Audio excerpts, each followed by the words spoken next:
Hello, and thank you everyone for joining this month's installation in VCCA's Health and Our Changing Climate webinar series. We're incredibly excited to have our presenters today. Before we begin, I want to make sure that all participants and attendees know that you are in listen-only mode and the session is being recorded. Questions will be answered at the end of the webinar, but you can submit questions through the Q&A box on the Zoom menu throughout the presentation. Furthermore, instructions on receiving your CME credit will be provided at the end of the presentations. Thank you. And with that being said, I would like to invite Nick Snow to take it away. Yes, welcome everybody. This is our November 18th webinar. We've been doing this for a number of years for Virginia Clinicians for Climate Action. Today, we're fortunate to have three wonderful speakers to speak about electric rural cooperatives and climate change.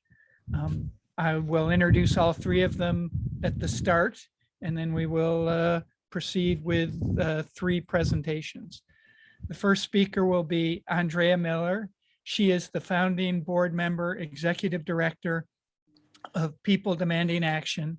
She's founding president, National Women's Political Caucus of Virginia, founding tri-chair of Virginia's Poor People's Campaign, and a member of the Democracy and Governance Working Group of the Virginia Green New Deal.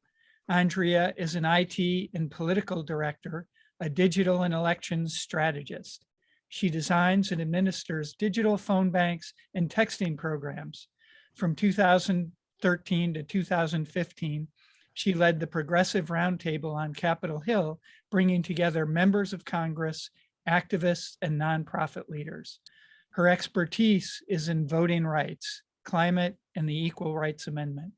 She has successfully advocated for legislation on both the federal and state levels. In 2008, she was the Democratic nominee for the Virginia 4th Congressional District. Our second speaker today is Seth Heald. Seth is a member owner of the Rappahannock Electric Cooperative and co-founder of Repower REC, a campaign to restore democracy, transparency, and fair election practices at Virginia's electric co-ops. Seth is a retired U.S. Justice Department lawyer. In 2017, he received a Master's of Science degree in Energy Policy and Climate from Johns Hopkins University. He published papers in the journal Environment on Pope Francis's climate encyclical Laudato Si and on climate science. Seth has worked on electric co-op reform in Virginia for more than a decade. Our third and final speaker today is Karen Camplin. Karen, AICP, is a community development planner and provides support to local communities to address environmental injustices, to promote efforts to improve quality of life and health, and advocates for the transformative policy and progressive changes.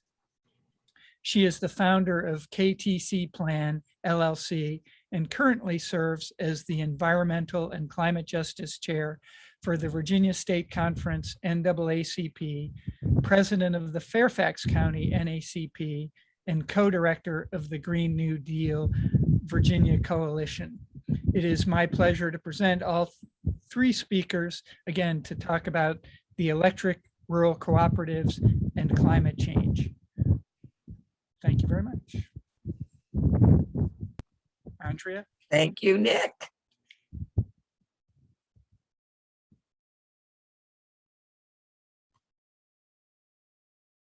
I'm going to just take it away. So let me grab my presentation and let's learn a little bit about the history of rural electric cooperatives. So people who already saw my presentation are going, that's not the same slide. I found some great older pictures. So rural electric cooperatives are very, very important to me because I happen to live in rural Virginia, and I'm also a member owner of Rappahannock Electric Cooperative. Nick did a great job going through my biography, so we're going to just omit this slide. And I do want to say up front that I have no conflict of interest with anything that's in this presentation. And let's get down to business. What are cooperatives and why on earth do you care? Well, a cooperative, and there are a number of cooperatives in American life. We're going to specifically be talking about electric cooperatives today. They are businesses and they are owned by member owners. So unlike standard corporations where you have stockholders, people who buy in a cooperative business, the buy-in makes everybody a member owner. So they are democratically controlled, at least in theory, by their member owners. And unlike traditional business, each member owner gets a voice in how that business is run. Services or goods that are provided by the co-op benefit and serve the member owners. Now, rural electric cooperatives are 501c organizations. So that means they are nonprofit entities, kind of a very important concept to keep in mind. So cooperative, it's an association of individuals voluntarily cooperating for the promotion of a mutual social, cultural, and/or economic benefits. Rural electric cooperatives provide both wholesale and retail electric services to member owners in a designated or certificated territory.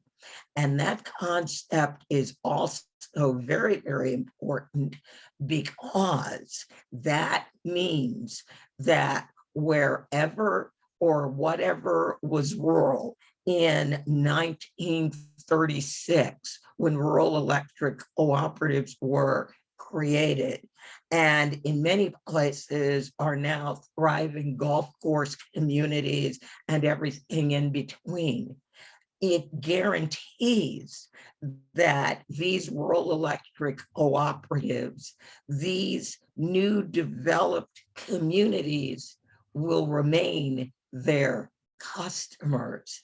And the bigger utility companies, often investor owned, cannot come in and compete with the rural electric cooperatives for their business.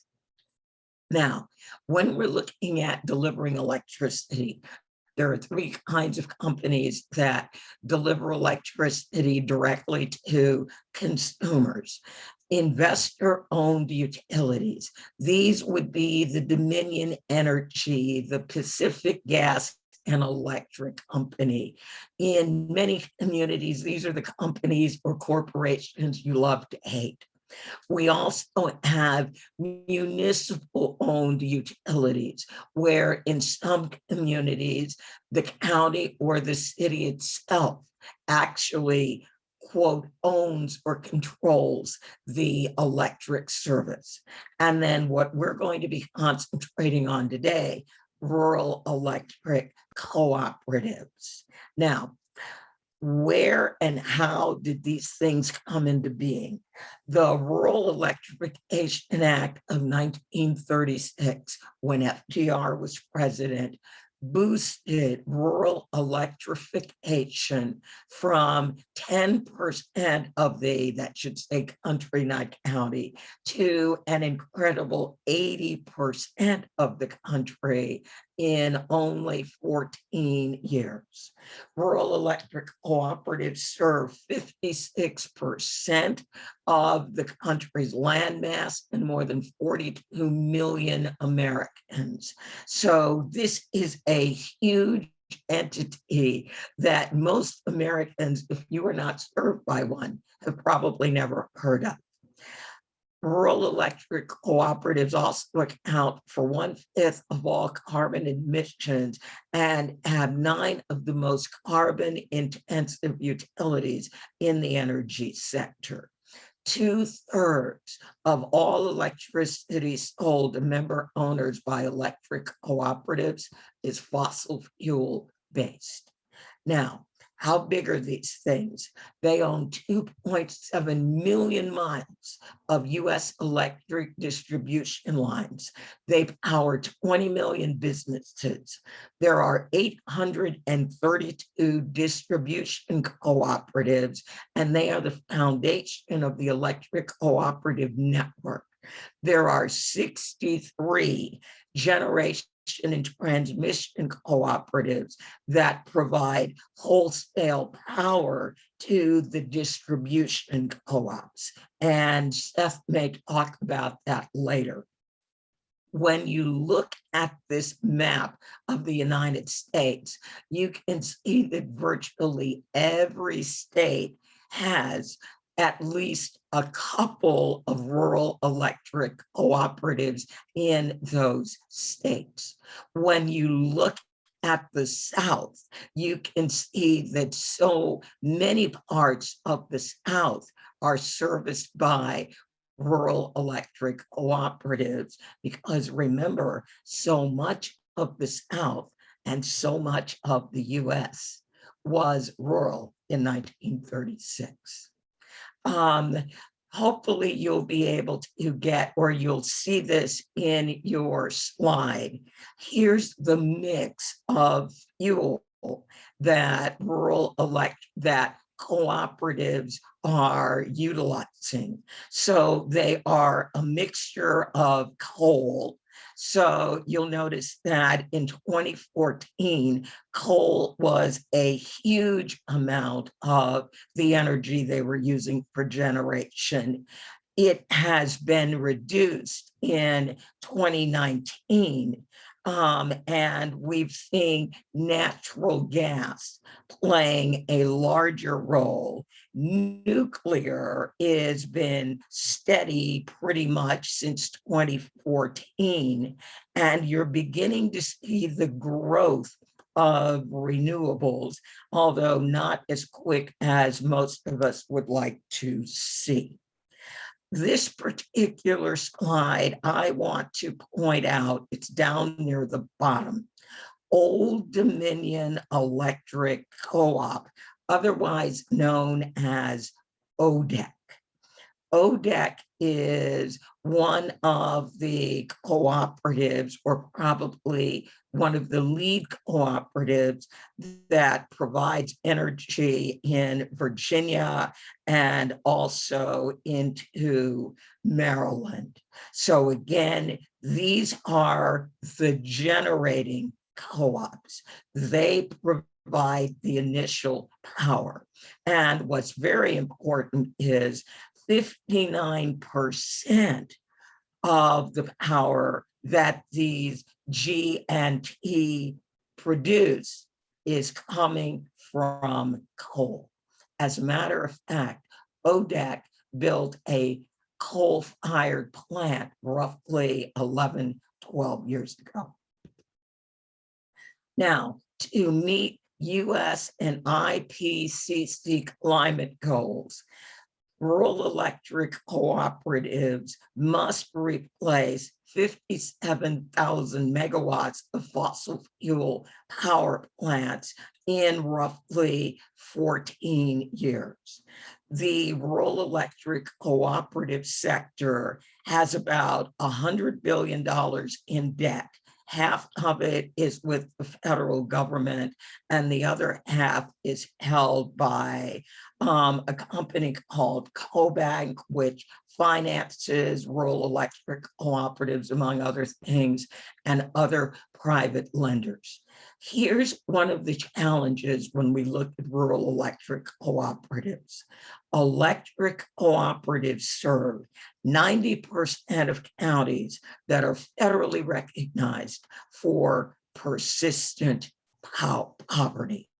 So when we look at the areas where these things are, and we realize there is a large amount of debt, in order for them to fully transition, we're going to have to figure out a solution for this debt.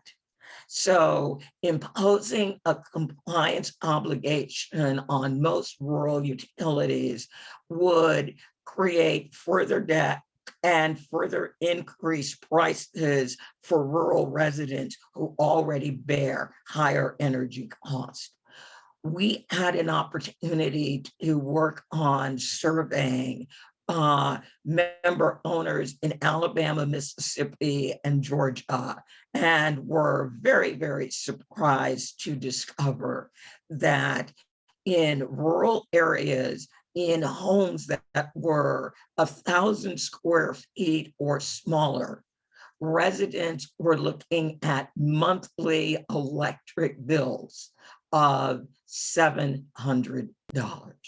So a little bit about history and some information about where we are looking into the future with these entities. So thank you.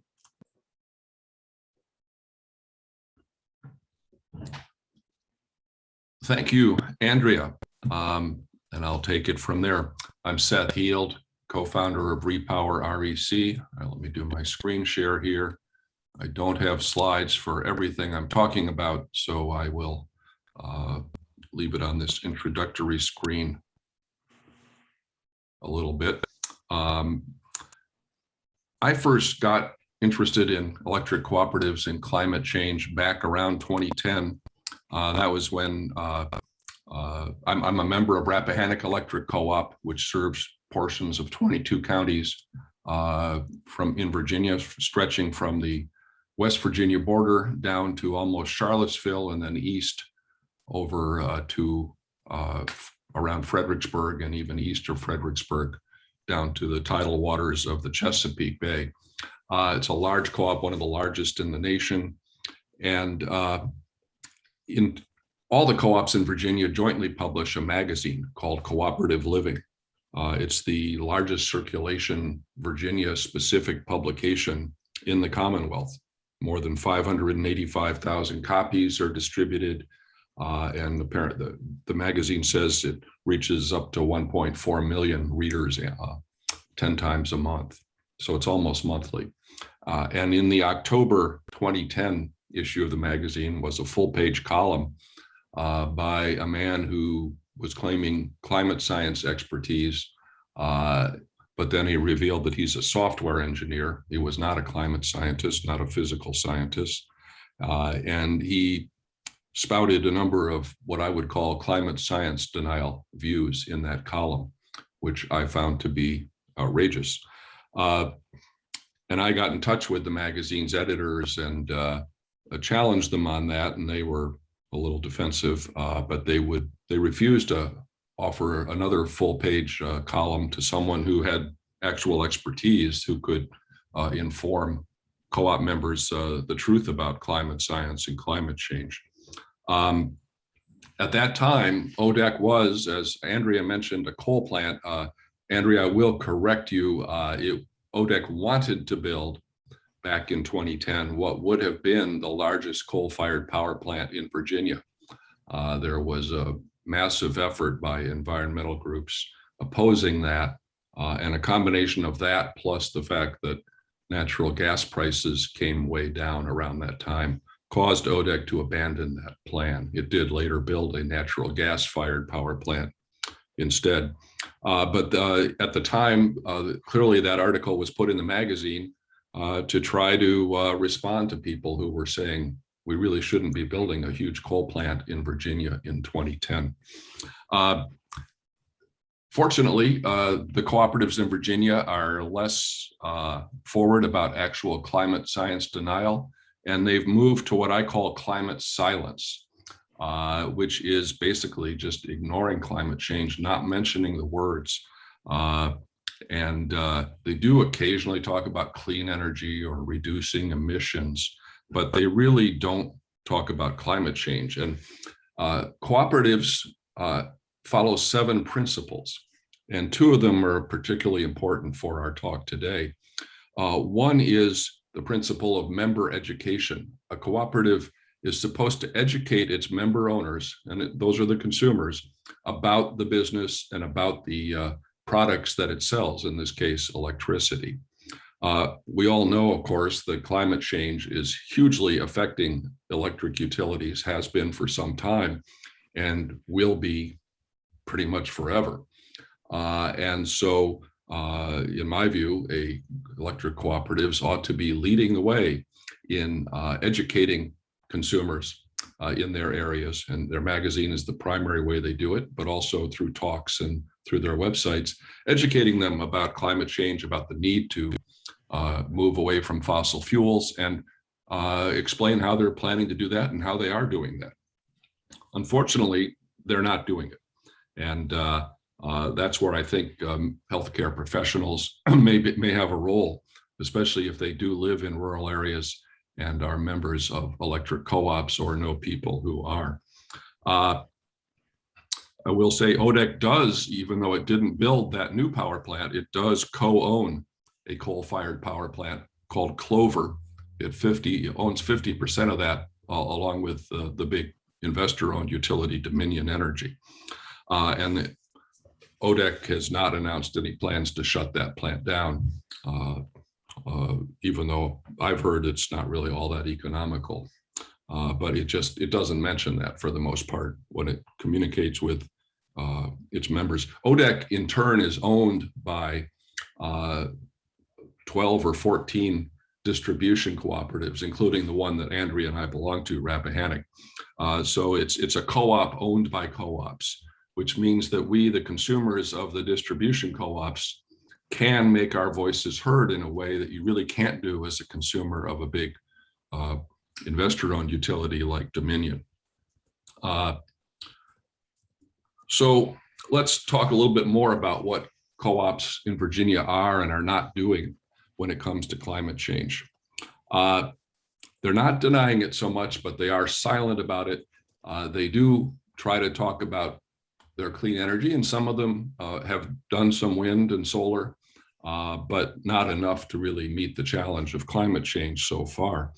I've been particularly involved in recent years with efforts by cooperatives in Virginia to slow the growth of rooftop solar. How do they do that? Well, the main way they've been trying to do that is by increasing the monthly fixed access charges that everybody pays. If you're a Dominion customer, I think you pay in the neighborhood of $7 or $10 a month. No matter how little or how much electricity you use, you just pay that. Plus you pay whatever the charge is per kilowatt hour for your actual consumption. At REC, my co-op, up until a few years ago, you paid $10 a month, so it was a little bit more. REC tried to double that from $10 to $20, which had it gone through would have amounted to a huge shift in sharing the burden of who's paying for our electric system, because they were also going to lower rates on the actual kilowatt hours sold, which meant that the extra monthly charge going to large volume consumers would be offset by lower prices for the energy they bought. But for people who had very little consumption, that doubling of the access fee would amount to a very large percentage of their total bill.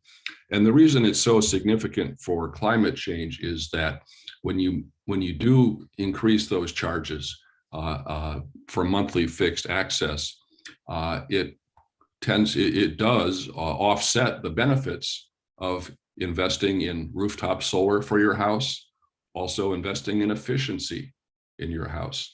If you've gone to great efforts to improve the efficiency of your house, you lower your bill, but if it's then offset by a fixed monthly charge, a lot of that benefit is lost to you. It also, doubling that fixed access charge also adversely affects disproportionately people who conserve energy, whether you turn the lights out when you're not in the room, whether you turn the heat down in the winter, and so it's not to use as much fuel. If you're a cautious, emission conscious consumer, that's going to be offset too. So it's bad policy. Fortunately, in our case, our cooperatives attempt to double the charge was scaled back. It was actually challenged by the Sierra Club in Virginia and by the Virginia Attorney General. And in a settlement, the parties agreed to allow REC to increase that fixed charge from $10 to $14.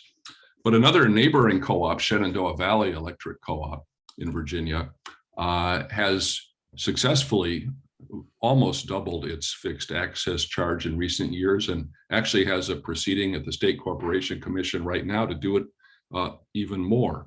So that's something to look out for. That's something that if you are a member of a rural co-op and if you're concerned about climate change, it is important for co-op member owners to become involved in the business, to express their views both in public and to their boards and to the managers of their utility. A third thing that co-ops have done when it comes to climate change is their lobbying. The National Rural Electric Cooperative Association, NRECA, is a very powerful lobby in Congress, and pretty much all 900 co-ops, electric co-ops across America, are members of that organization. It's very well funded. So Andrea and I, as member owners of our co-op, are contributing to that lobbying financially. We don't have any choice in it, but we do have some rights as owners of our businesses to complain and to try to change things. And that's really what you have to do. I think these co-ops need to hear from member owners that they're not happy with some of the lobbying positions. Of course, you have to know what those lobbying positions are. And that's not always easy unless you do a fair amount of research. So I want to move now to transparency and democracy issues at co-ops. And I should, let me see if I share my screen here. Can I change it? Yes.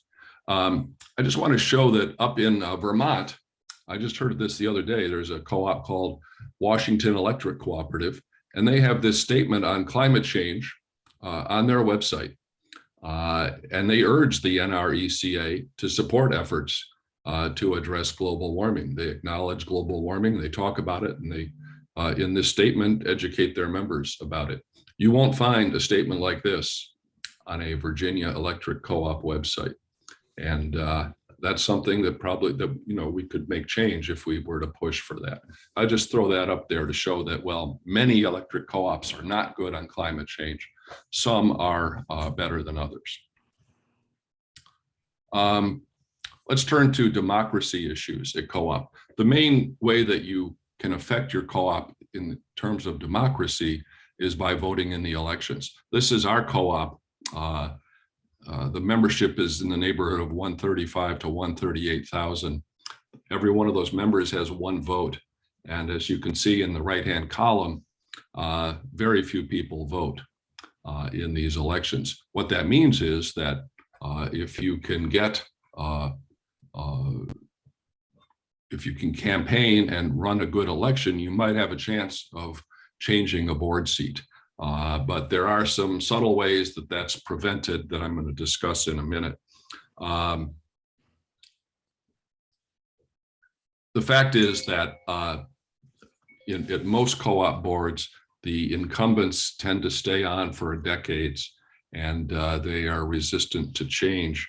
And a lot of that is helped by lack of transparency. If they're not telling their member owners what their lobbying positions are, then their member owners aren't going to get upset about those positions and try to change them. If they're not telling them what their carbon footprint is from their energy mix, people won't know about it. And when it comes to voting in board elections, if they're not telling you who the candidates, what the candidates' strengths and weaknesses are, it makes it very hard to know who to vote for in a board election. Our co-op, REC, has done some gerrymandering to favor incumbent board members. And it also, as this chart shows, that we have a 9-member board. Each member of the board has to live in one of the regions. They take the territory of the whole co-op and draw boundaries on a map, just like congressional districts.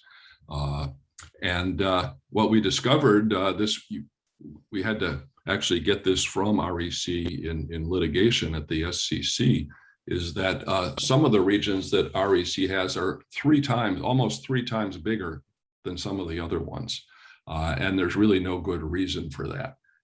It's just one small example of many of the subtle ways that you wouldn't know about if you didn't do a little bit of digging as to how board elections and election results can be manipulated by incumbent boards that are so inclined to do that.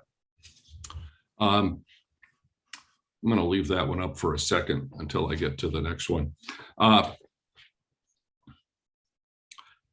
What I really want to talk about is the problem we discovered, Andrea and I and others at REC, and I'm pretty sure it exists at some, but not all of the other Virginia co-ops.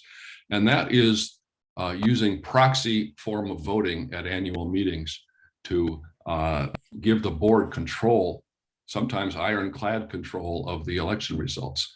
At REC, and I'm now going to put this chart up, and I apologize, there's a lot there. And there are just a couple of columns here that are important that I want to point to.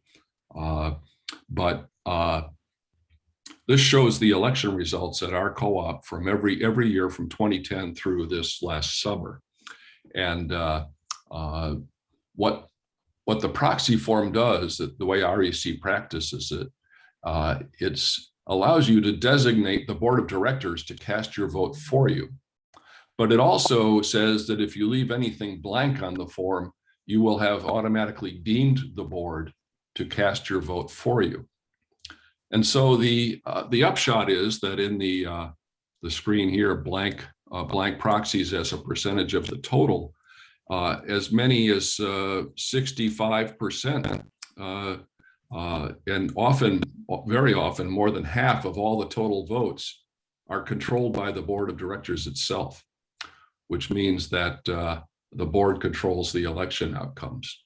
And so in practice, that we've looked at actual candidates and actual races in the election.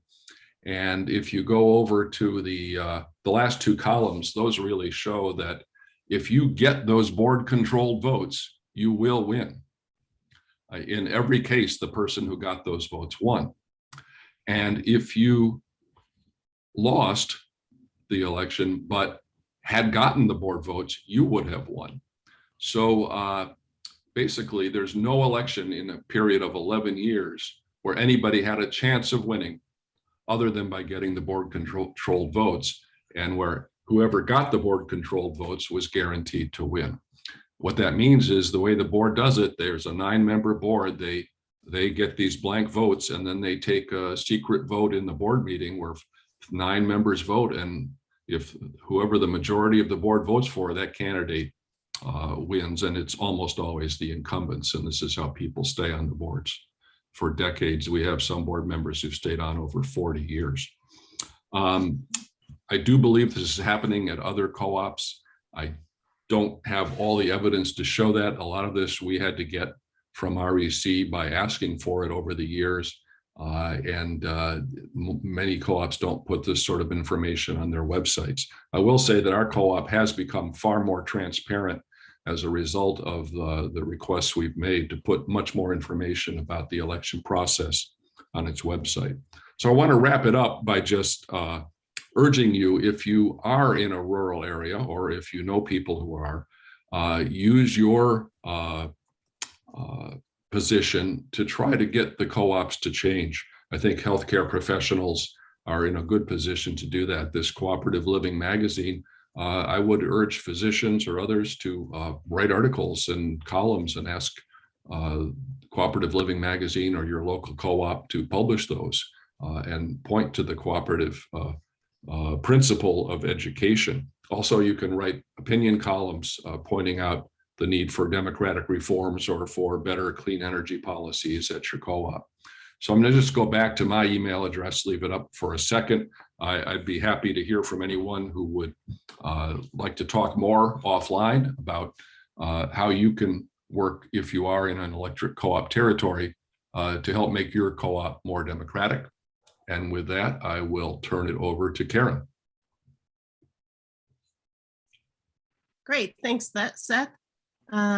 Hi, my name is Karen Camblin. I am very happy to be here. And one moment as I get everything up on share my screen. Let's see here. Okay, am I up? Yeah, I've got you. Perfect, thank you. Perfect. Oh, okay. So, are you sharing or am I sharing? I'm confused. I'm sharing. Oh, okay. All right. Let me close this because I have it up. Thank you. I appreciate that. All right. So again, my name is Karen Camblin. I am. Let me move this because this is now in my way. Before I start, I just want to say that I have no conflict as a presenter.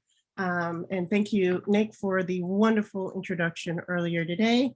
And so I will just move on to the next slide and just talk a little bit about the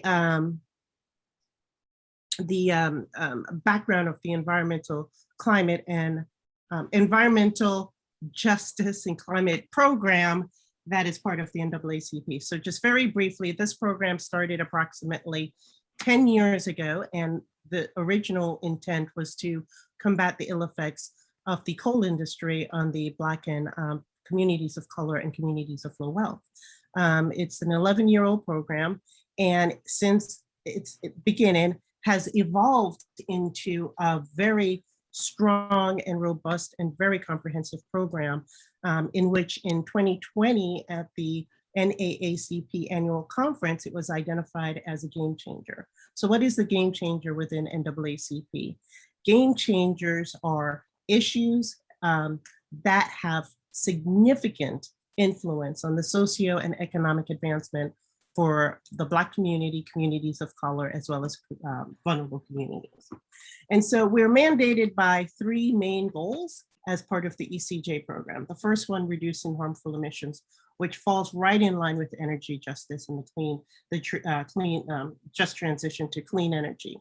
Advancing energy efficiency and clean energy, again, in line with everything that we're doing here today, as well as strengthening community resilience. But before I move on to the next slide, I just wanted to go over these brief reports that that have been published by an AACP in the past. And the first one is Lights Out in the Cold, in which they looked at the disparity in the energy cost burdens, as well as having access to reliable and consistent energy within homes, particularly homes of low wealth, and associated with the health impacts that it can have. And at the conclusion of this report, it recommends that one of the processes that should be a part of our governance is the elimination of utility disruption. And then our Just Energy report highlights how important it is to have minority representation as part of the process to transition to a clean energy economy. And I'll go over those in more details. So our next slide, in which I'm going to discuss, is the importance of having a resilient energy system. As I said before, the electric, so let me just back up just a little bit. The electric cooperatives, for the context of my conversation, I want you to imagine it not just as a provider of energy to a community, but rural electric cooperatives should be viewed upon as a very strong ally and community partner, not just in the form of energy generation and distribution, but in the sense of providing a lot of different amenities and opportunities to ensure a healthy and sustainable community. And one ways in which it can do so is making sure that its energy system is resilient and to be able to function and react appropriately and responsibly and to any demand change as well as environmental change that the community will have. And the only way in which we are able to have that is to have local representation, as Andrea and Seth has clearly and eloquently has discussed how important it is to have transparency and accountability within our electric cooperative boards. And it is the boards that help to develop what are the programs that are going to be implemented within 10, 15, 20, 30, 40 years. What our electric cooperative should be looking at is how do we make our electric grid system as reliant and resilient as possible. And that can be done through transition into clean and renewable, and most importantly, non-extractive energy resources such as wind and solar. I'm from Jamaica, and so the non-extractive portion is very important to me. For instance, as we're moving over to renewables, everybody is talking about aluminum, but if we look at the entire distribution from production to distribution pipeline, the first ingredient of aluminum is bauxite. And that is an extractive process, which is now causing a lot of negative impacts to the organic farmers, as well as the natural resources in Caribbean islands such as Jamaica. So that is why I always emphasize, as we think of moving and transitioning, we think of everything from the birth until it gets to the shopping shelves. What are the negative impacts that we may be moving down the line, as well as energy efficiency. As Andrea mentioned, and I'll bring it up again, our electric cooperatives have about 90% of poverty persistent communities. And in that, you look at the age of the housing inventory. And these housing have, for whatever reason, due to age or lack of investment, are the cause or part of the cause for communities of low wealth to experience high energy burdens. So encouraging energy efficiency. NAACP published a report called Fumes Across the Fence Line, in which it identified that the most disruptive and noxious uses as part of the energy generation is typically located in communities of color, and yet they receive the least of the benefits of this sector. And I'm going to explain that in more detail. And so these are our rural electric cooperatives also has an opportunity to participate in conservation efforts, how things are sited, and making sure that we are very cognizant and respectful to the natural environment. We know how important it is for tree maintenance, tree canopy, protecting our land, sea, water, and air, as well as weatherization, again, falling in line with energy efficiency and making sure that our energy burden, cost burden for rural communities are down, and of course, climate resiliency, looking at grassroots understanding of the infrastructure that is in the ground and really putting the priorities of where those infrastructure improvements need to be, making sure that the community and the residents' demands are also are a key part of that consideration, but also, as I mentioned before, the siting and making sure that areas that are vulnerable to extreme weather events are also a priority in infrastructure improvements. So our next slide is going to talk about diversity, equity, and inclusion. As we know, the co-ops power over 20 million businesses, homes, and schools in 48 states. And this gives the electric cooperatives an opportunity to lead the charge in creating programs and services that their member owners can be able to reap significant positive benefits from. And so some of this can be in terms of advancing diversity, equity, and inclusion can be in the form of many different programs and services. such as developing policies that build local economic power. And that can be in, and I'm going to go into the, explain that one bullet some more in a case study at the end of my presentation.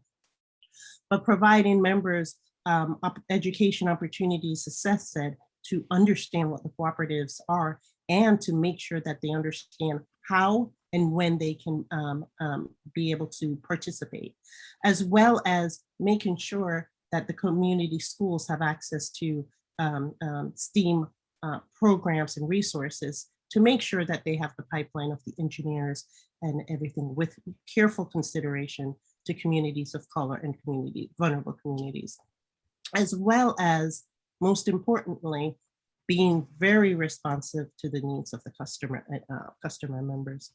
And so in our next slide, I'm going to talk about advancing just transition.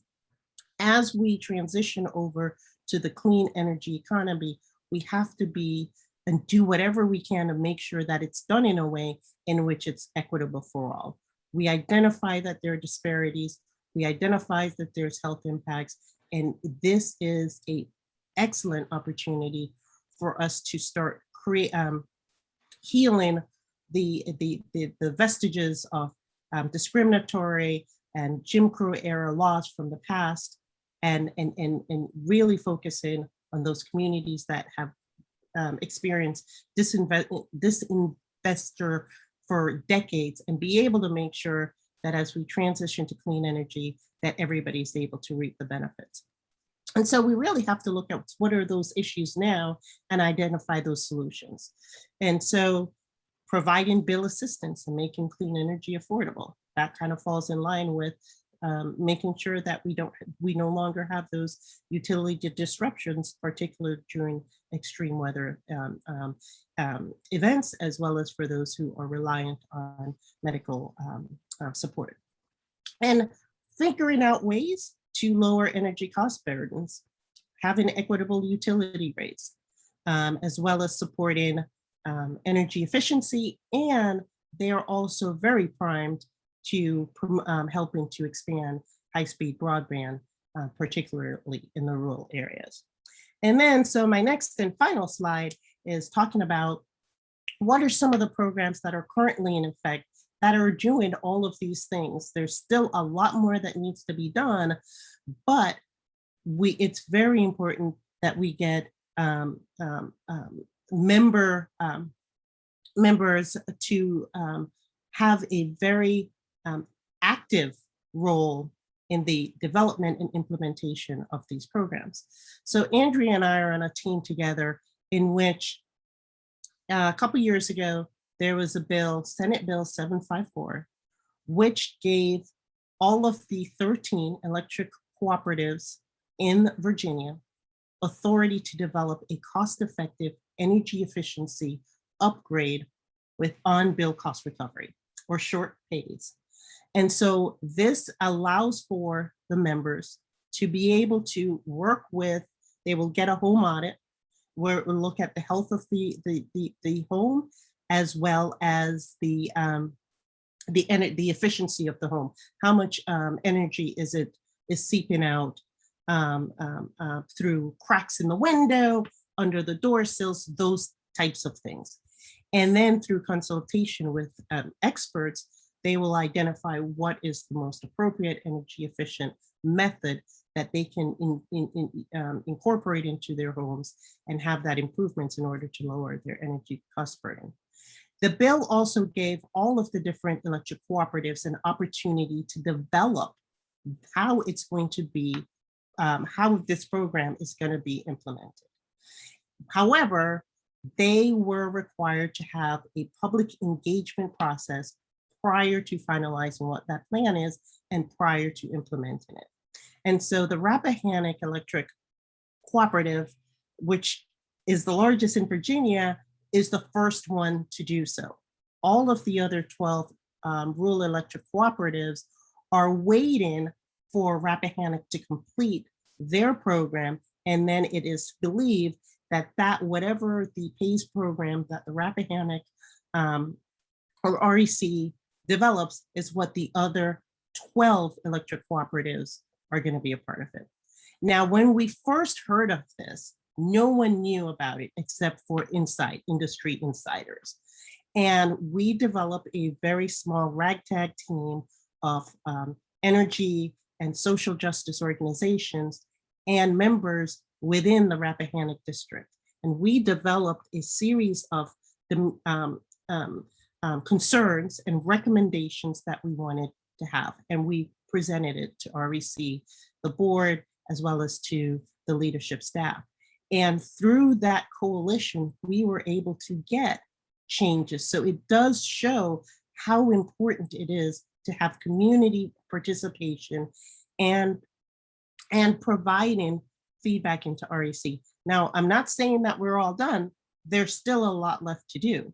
But what this program now is presenting to each of the different electric cooperative areas is not only an opportunity for members to be able to participate in this program to lower their energy costs, but it is also able to serve as an economic catalyst, an economic development catalyst within the community. So if you think about the amount of local jobs it's going to be introducing, so that's employment, it's introducing entrepreneurial opportunities, and it's introducing vendor opportunities. And that is why it is so important to have member participation, because one of the things we said, the local dollars that are generated from this PACE program needs to stay within this community in the form of local and targeted hiring.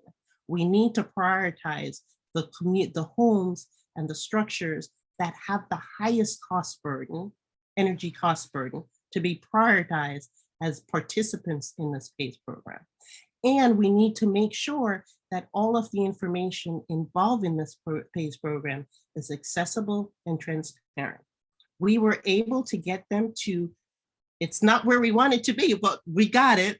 We were able to get a dedicated website.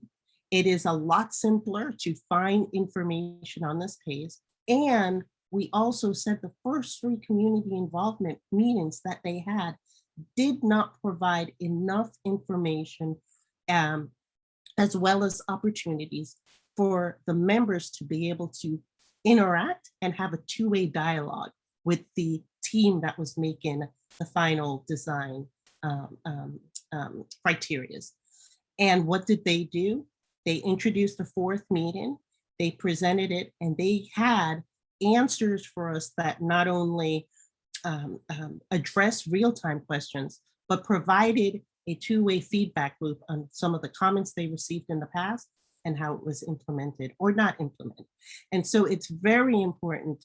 That's a really great case study in Virginia that I can think of why it's so important to have that representation. And you know, it's the local residents that are going to know what they need, right? We can't tell the local residents what they need. So there has to be a way to get that. In addition to that, in 2020, there was a bill that was passed, Senate Bill 794, which authorized electric cooperatives to use their existing utility easements to provide broadband to member owners. Now, this should be a massive, massive excitement, particularly with the federal funds we're about to get. And this will be a prime time for us to be able to expand rural broadband. Now, if COVID taught us a lot of things, the need for microgrids and the need for rural broadband. So this is, I mean, this should be a prime priority for members talking to their boards saying, we really need to look into this program more. We need to look into this PACE program, and we want to be involved in the development and implementation process for these things. And then finally, I'm going to end at this final program in which Andrea Miller is leading as part of the Green New Deal Virginia Coalition. The Green New Deal Virginia Coalition's mission is to identify ways in which to combat 2 massive and crucial issues that we're faced today, which is climate change and inequities. And in doing so, you know, if you take a 3-circle Venn diagram, social, economic, let's see, I forgot the last one. It's social, economic, and environment. And you put them all together, that center shaded area, That's the Green New Deal. We cannot come up with solutions without looking at the intersectionality and making sure that we have consideration of all of these three major components in our solutions while having grassroots conversations about it. And so Andrea Miller, we have 7 issue working groups, and Andrea is the lead for the more democratic governance. And in that is a very conservative, intentional, and transformative effort in order to making sure that our processes is what we're talking about today, accessible to the public, easy to be understood by the public, and having representation of the public. And with that, I will end my presentation, and I look forward to the conversation. Thank you, Andrea. Thank you so much, Karen, for being our final speaker, and thank you to all presenters today.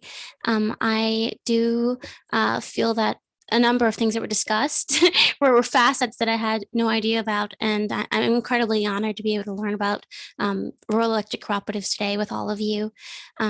I do just want to say a few things before we take questions, and I wanted to let all of you know, let me go ahead and get this up, of some advocacy opportunities. Please feel free to take action by contacting your members of Congress and urging them to support a price on carbon in the Build Back Better Act. You can use the QR code, or you can use the link that I will put in the chat for everyone to click. Let me put that in here for you all. There you are. You can take action with that link. VCCA is also holding a year-end fundraising campaign. If you appreciate and enjoy webinars such as these, as well as the efforts we are making to advance climate and health solutions, please feel free to make a tax-deductible donation.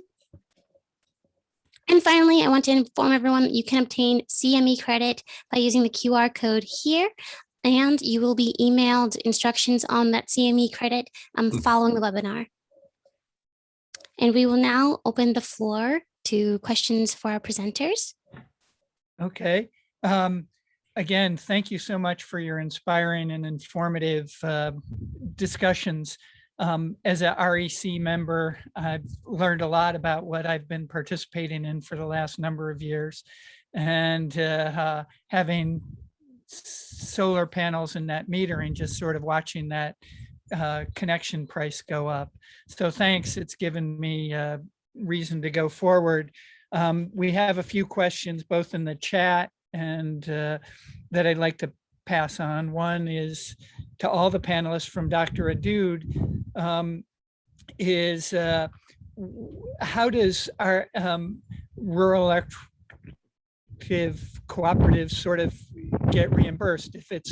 If they're supposed to be this, why are they opposed to distributed solar or rooftop solar, given that we are the shareholders? There's not an independent sort of financial gain that you can see from this side. So does anybody want to take that? I could take that if no one else jumps in first, and I guess they haven't. It's a good question because they really shouldn't be, but some of the executives at electric co-ops seem to act as though they're investor-owned utilities. And they have, in some of their public comments, they have said that if we basically the people who don't have solar are subsidizing the people who do. And it is true that if more and more people have rooftop solar, there is less revenue coming in from people paying their bills for electricity because they're not buying as much as they used to. But what the co-ops always fail to note is that that electricity coming in from solar has real benefits to the system that can help everybody. The primary one is that solar is producing a lot of power on hot summer afternoons when the grid is the most stressed. That saves not only burning fuel at power plants if you have solar, but also can reduce the load on the distribution lines, which may be getting close to capacity on those really hot days. So it's kind of been, they should be leaders in this, and some of them are coming around. Our co-op, REC, has become more of a leader on rooftop solar just in the last few years. And I don't know that Andrea and I can claim huge amount of credit for that, but we were part of we have been part of an effort to force the co-op's attention on that. So I think we should get a little bit of credit for that. So, but yeah, part of it is education, not only of the members, but sometimes even of the employees and the board members of the co-ops, that their job isn't just to sell electricity. Their job is to help people get as much electricity as they need without wasting any and at the lowest possible price. It's not about having maximum revenue for your business. Okay, there are a couple questions if we have time in the chat, but thank you for your answer. That's encouraging about REC. One attendee asked, how can we transition Dominion to a co-op as opposed to investor owned? And I suspect that's not easy. Well, go ahead, Andrea. Since Dominion Energy is an investor-owned utility, that would mean the stockholders would literally need to basically mutiny, would probably be the word, and tell the board of Dominion that they wanted to become a cooperative. So again, Dominion Energy is a for-profit corporation. I am not certain how many of their stockholders who receive dividends would necessarily want to give that up. Yeah, I would just say that's not going to happen, I'm afraid to say, barring some major change in the climate, not the actual climate, but the metaphorical climate in our energy system. And Dominion Energy in Virginia is our snively whiplash, meaning they previously really worked in their lobbying to basically, quote, own both the Democrats and Republican legislators to always do their bidding. So that would be a huge lift. Thank you for that answer. I was afraid that was going to be the case. Unfortunately, I learned about lobbying that rural cooperatives do a lot of lobbying. I knew and that sort of surprised me that our fees go to that. There's another question in the chat, again, for anybody. But Mark Mitchell asked that one of the people he works with in Georgia and Mississippi found that board member owners are not allowed to attend monthly board meetings. Is this true in Virginia as well? I can answer that because I've been very deeply involved in that recently. There is one co-op at the far southwest corner of Virginia called Powell Valley Electric Co-op. It operates both in Tennessee and in Virginia. And it did not allow members to attend board meetings, but several years ago, some concerned member owners of the co-op asked their board to allow them to attend. They were upset with, in particular, decisions on using herbicides to clear brush and trees under power lines. And the board has allowed it now for a couple of years. And so a small number of co-op members do attend and have found it productive. Other than that, every single other electric co-op in Virginia does not allow that. Some of them will allow you to come and by appointment, schedule a time to come and talk to the board, But as far as observing the board in action, other co-ops don't allow that. There is litigation pending with Rappahannock Electric Cooperative. Some members of that co-op, including me, a number of years ago asked to have the membership of the co-op vote on a bylaw change that would have allowed member owners to attend and observe board meetings. REC has blocked that from being voted on, and that's the topic of litigation. But so the basic answer is no, other than that one co-op down in the corner of Southwest Virginia. REC has made one change. They will allow a member owner to request permission to attend a board meeting. So I will be attending their December 8th meeting. This is very new. It was previously no. The answer was just a generic, no, you can't come. Now we're going to very carefully screen who asks to come. You have to sign a waiver ensuring adherence to behavior standards that they've come up with. Well, Andrea, excellent that you're going to attend. I think hopefully that'll make this whole process a little more transparent to the rest of us. Again, I think we're at the end of time. Does anybody have any final thoughts, words? Otherwise, thank you, Andrea, Seth, and Karen for this excellent talk. And again, you've inspired me and hope others to be more active in their cooperatives. Thank you. Thank you. Yes, thank you everyone so much.